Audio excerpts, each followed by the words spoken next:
Global Education and Global Teacher. Nelson Mandela once said, "Education is the most powerful weapon which you can use to change the world. Education can bring you to different angles of the world, can open different doors and windows of imagination for improvements of oneself and the world.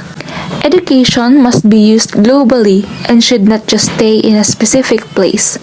It should be used for a wider purposes and not be limited. It will be a weapon for a betterment or for the worse, if not used accordingly. And that is why the global education and global teachers are needed." A global teacher plays an important role for the global education work effectively. They are the ones who incorporate various global issues into their curriculum, including multiculturalism, economics, environmental, political, and social issues not just locally but globally. Global teachers open our eyes and the windows for us to see the diversity of the world, to understand the world as a whole and its differences and connection, for us to have an awareness and to develop a sense of global citizenry. They are equipped with right and wide knowledge, competence, have right principles and values and able to transfer learnings to students effectively. As a future teacher, I will strive to be a global teacher that has an understanding of one's cultural identity and its influence in persons' dispositions and classroom practice, knowing how to connect global dimensions within teaching disciplines, helping students in engaging in the world and its works. A global teacher that values the essence of culturally and linguistically diverse learners and making classroom and environment with positive cross-cultural interaction, because I am well aware that global teachers are one of the key factors in making learners engage globally. My philosophy of education is that education must be wanted and not be forced. It must be flexible and should not be limited. It should be applied in real-life situations, otherwise, it cannot be called effective. In addition, education comes in different forms. There is no single way that can be applied to everyone and have a positive result, as every students are different and have a variety of strengths and weaknesses. As a teacher, we should know our strengths and weaknesses to fully utilize our capabilities and abilities.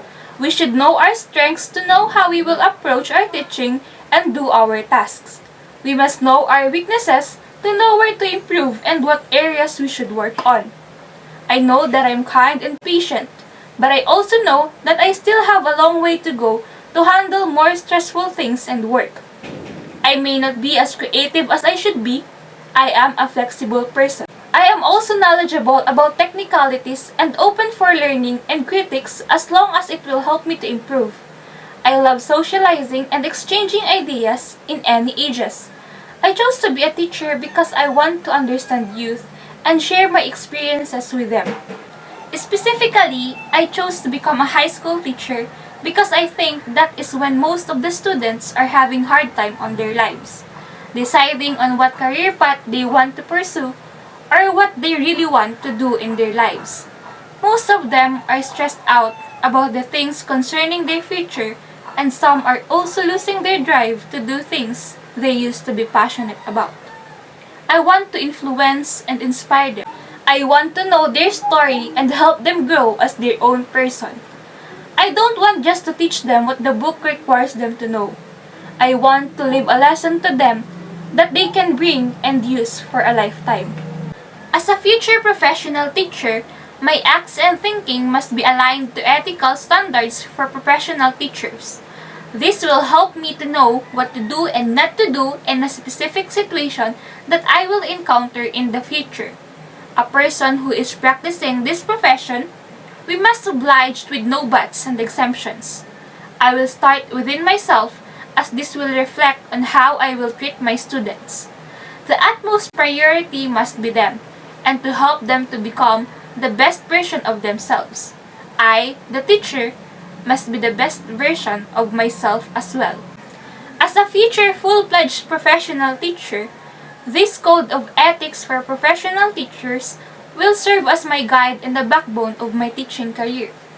This shows how should I act accordingly and professionally, as this code includes all the standards, the do's and don'ts, as well as a house of being a teacher. This will have a great impact in my life, not just as a teacher, but as a person of my own. Ethical standards start with ourselves. How we treat and respect ourselves reflect how we are to other people. Learning and realizations now that I am studying the code of ethics of teachers, and future lessons that I will acquire as a professional teacher will help me to be an effective and efficient teacher to my students. And I can also make use of it as a person